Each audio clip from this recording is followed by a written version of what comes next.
नमस्कार, आपण पाहत आहे भांडा फोड न्यूज. एका दमात भ्रष्टाचारी कोमात.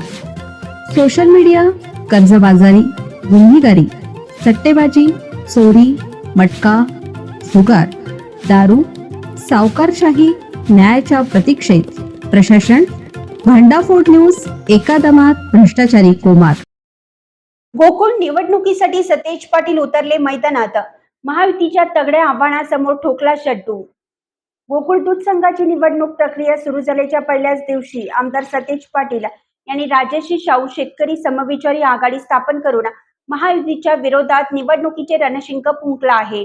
शेतकरी उत्पादकांचा गोकुळ टिकवा ही टॅगलाईन घेऊन मैदानात उतरत असल्याची घोषणा करून लढतीचं चित्र स्पष्ट केलं. ठरावधारकांना उद्देशून स्वाभिमानी सभासदांच्या पाठबळावर निवडणुकीला सामोरं जात असल्याने साथ द्यावी असं आव्हान त्यांनी केलं आहे. गोकुळची पंचवार्षिक निवडणूक कार्यक्रमाअंतर्गत प्रारूप मतदार यादी तयार करण्याची प्रक्रिया सुरू झाली आहे. गतवेळच्या तुलनेत यावेळीचे राजकीय समीकरणे बदलली आहेत.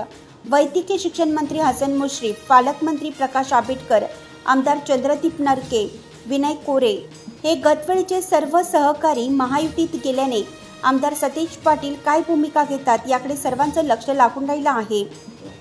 येईल त्यांना सोबत घेऊन समविचारी आघाडीच्या माध्यमातून निवडणुकीला सामोरे जाऊ अशी घोषणा पाटील यांनी यापूर्वीही केली आहे. मंगळवारी याची औपचारिक घोषणा करताना राजर्षी शाहू शेतकरी समविचारी आघाडी या नावाने स्वतंत्र पॅनल निवडणुकीत असणार आहे. या घोषणेमुळे लढतीचं चित्र स्पष्ट झालं आहे. गोकुळ दूध संघाची सत्ता आता एक विचाराने काम करणाऱ्या चांगल्या लोकांच्या हाती असणं आवश्यक आहे. हे करण्यासाठी दूध संस्थेच्या माध्यमातून योग्य व्यक्तींच्या नावावर ठराव करणं, या ठरावधारकाने होणाऱ्या निवडणुकीमध्ये भविष्यकाळात गोकुळ टिकला पाहिजे या दृष्टीने चांगली भूमिका घेणं महत्त्वाचं आहे.